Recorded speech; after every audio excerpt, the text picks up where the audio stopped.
how many hours to drain a 10,400 gallon pool using a pump that runs at 20 gallons per minute. All right, so here is the problem. I think most of you out there, should be able to at least attempt this problem and even think about it for a couple seconds, even if you don't want to work on it. Now, I'm not going to show you the solution just yet, but I am going to talk about when you're dealing with math word problems, here is the general kind of steps you want to be taking, because you're not going to be taking just one set of steps to solve word problems. Word problems, I'm kind of giving you guidelines. That's the best we can do. And this particular set of guidelines is just a quick abbreviation or summary of steps that we take with algebra type of word problems. And I'm going to be using a little bit of algebra to solve this particular word problem, but let's go ahead and look at the steps. So the first thing is you want to read the problem. Now that seems pretty obvious. You're like, oh, okay, please tell me I didn't watch this video so you can tell me that I need to read the problem. Well, listen, what I'm telling you is that you need to read and reread the problem, okay, multiple times. Do not just read the problem once, okay? You have to read it, extract information, read. And when you're reading the problem, okay, especially initially the first time, look for the question mark. Okay, what is the question? All right, so there's a lot of information, but oftentimes when students are not they're confused about what the actual question is. So when you're reading the problem, reread it until you're very clear on what the question is. Okay, so the second thing you want to do is make some sort of model. And this can come in all kinds of different varieties. So typical thing is like drawing a sketch or, making a figure, any type of thing to kind of model the information in the word problem. Okay, so this is where your creative mind can come into play, and you come up with something that you see as, okay, modeling this information. Now, your model may be different than someone else's, but it could be perfectly fine, okay? But you do want to try to model the information. Now, the third thing you want to do is, especially if we're using algebra, is we need to assign a variable, okay? So, we're going to be using like variables at like x, so we might want to say, we're going to let x equals what? Well, when we assign a variable, typically you're going to let that variable equal the unknown, okay? Now, what is the unknown? Well, the unknown is typically the thing that we're trying to figure out, i.e. the question, okay? So that's kind of how you kind of figure out what your variable should be. Now, next, once you have a variable, you're going to kind of pull together all the information in the problem to construct or set up an equation, okay? And then lastly, you're going to go ahead and solve that equation, and then you're going to make sure that the answer to that equation is in fact the answer to the problem. Sometimes it's not, okay? In other words, you might have to take one additional step to answer this precise question in the problem, and you'll see what I'm talking about here in just 1 second. So this is the general steps to solve a word problem, especially in algebra. But let's go ahead and get into this solution. And here is my model, and I'm going to show you my little setup. Again, hopefully you had an opportunity to do this, but your work can look a little bit different than mine. And you could even come at this in a different way and get the right answer. But just remember, I want you to be able to justify your steps, back it up, okay, with logic and, sound mathematical structure, if you will. So somebody can read that and follow what you're doing, okay, or read your work. All right, so again, how many hours to drain a 10,400 gallon pool using a pump that runs at 20 gallons per minute? So there's a lot of information, okay? But what is like being asked here? Okay, and if I look at this, I go to this word, how many? Okay, how many hours to drain?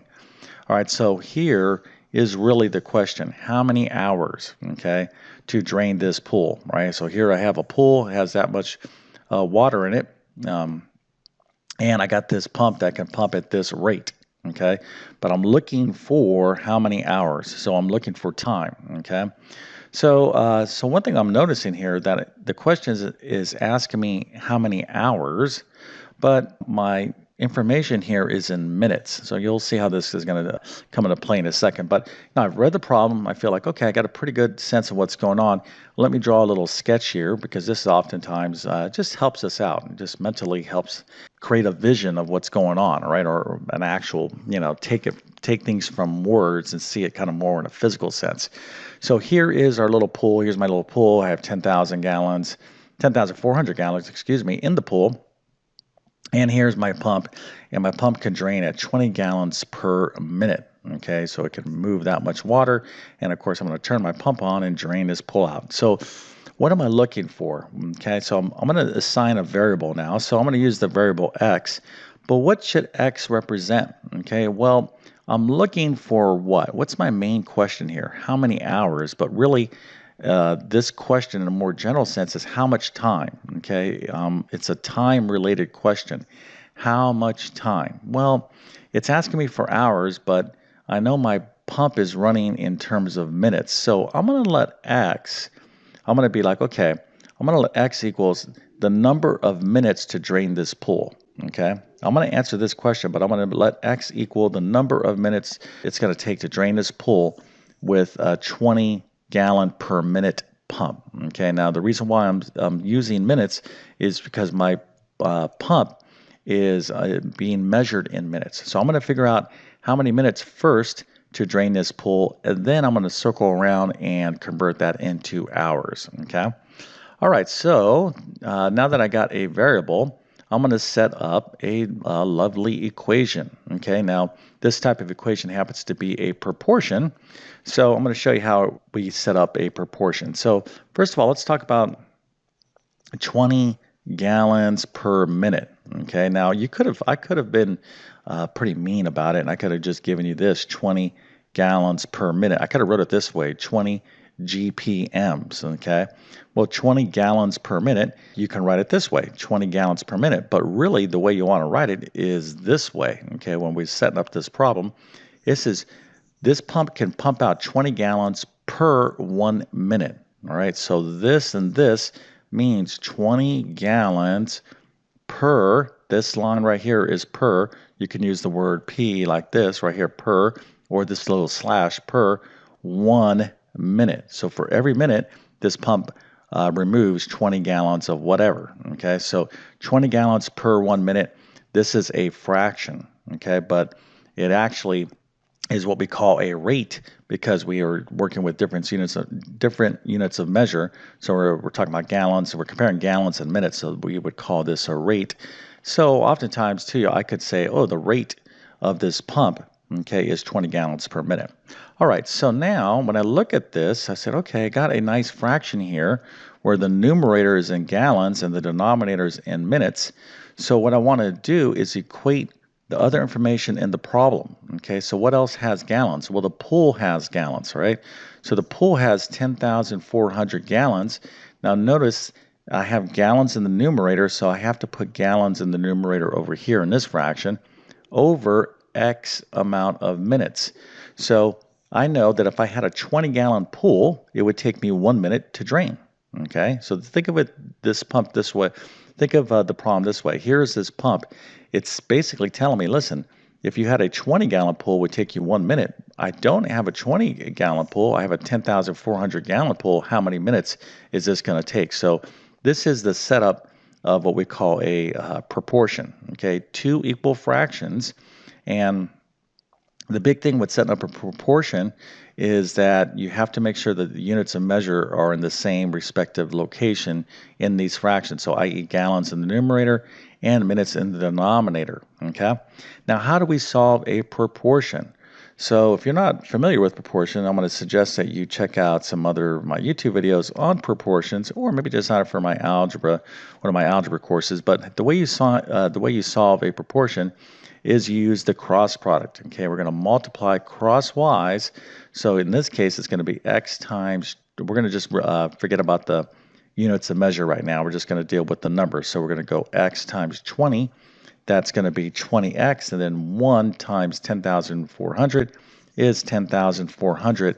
Now, once we have this cross product, we've created a nice basic algebraic equation for ourselves. So we have 20x is equal to 10,400. So how do I solve for x? Well, again, we're just applying basic algebra. I'm going to divide both sides of the equation by 20. So this is 10,400 divided by 20. So x is equal to 520. Okay, now, if you were just moving very quickly and you say, oh, look at teacher, I got the answer. The answer is 520, but 520 what? Well, remember, x equals the amount of time in minutes it takes to drain this pool. So it takes 520 minutes to drain this pool, but the question is asking what? How many hours? Okay, so now we're going to have to take a look at our answer from our equation and make sure we're answering the question from the problem. So the next question is, how many hours is 520 minutes? Now, most of you out there be like, okay, to go from minutes, if I have 120 minutes, you're going to be like, oh, that's just 2 hours because we're just going to divide that by 60, and I would get 2 or 2 hours. You would be right. Okay, but you're going to take your 520 minutes divided by 60, and you would get 8.66 hours. So if you got that right, fantastic, excellent. And by the way, too, it's not about just you getting this right. Okay, was your work logical? Okay, is it clear? Are you justifying your steps, or did you just do a bunch of calculations without telling the story of how you reached this conclusion? That's what math is about. But in fact, if you did all of that, I must go ahead and give you a nice 1984. That was a good year. Flat top haircut and an A plus and 100%. Nice job. Okay. However, let's talk a little bit more about this conversion, right? So how many hours is 520 minutes? Now, we know most of us out there intuitively are like, oh, just divide by 60. But why is that? Okay, well, that's worth looking into real quick. So 520 minutes is the same thing as 520 minutes divided by 1. If I take 520 minutes and divide it by 1, I get 520 minutes. So anytime you want to express something as a fraction, just put it over 1. Now, I'm doing this for a purpose because when we're going from units of measure, 1 unit of measure, okay, so we have some unit of measure and we want to convert to another unit of measure, what we need to do is multiply by what we call a conversion factor, okay? So we know, all of us out there, oh, okay, in hours, there's 60 minutes in 1 hour, but we need to express this mathematically. So we're going to multiply by this conversion factor. 1 hour has 60 minutes, okay? 1 hour per 60 minutes, or 60 minutes per 1 hour, okay? So this is the same, 1 hour. We can write it this way, or we could write it this way. But why am I writing it this way? Well, I'm writing 1 hour per 60 minutes because what I want is the minutes to cross cancel, okay? So here I have minutes in my numerator and minutes in my denominator, right? Now, when I multiply these fractions, the minutes cross cancel, minutes over minutes, they cross cancel, and I'm left with hours. So that's why we're really technically taking 520 over 1 times 1 over 60. And when I do that, okay, remember when we multiply fractions, you multiply the respective numerators and denominators. We're going to get 520 times 1, which is 520, 1 times 60, which is 60, but we're left with this 1 unit of measure, hours. So 520 divided by 60 is how we get our conversion from minutes to hours. So I just didn't want to quickly go through this without really fully explaining this part of the problem as well. Okay, so with that being said, I definitely wish you all the best in your mathematics adventures. Thank you for your time and have a great day.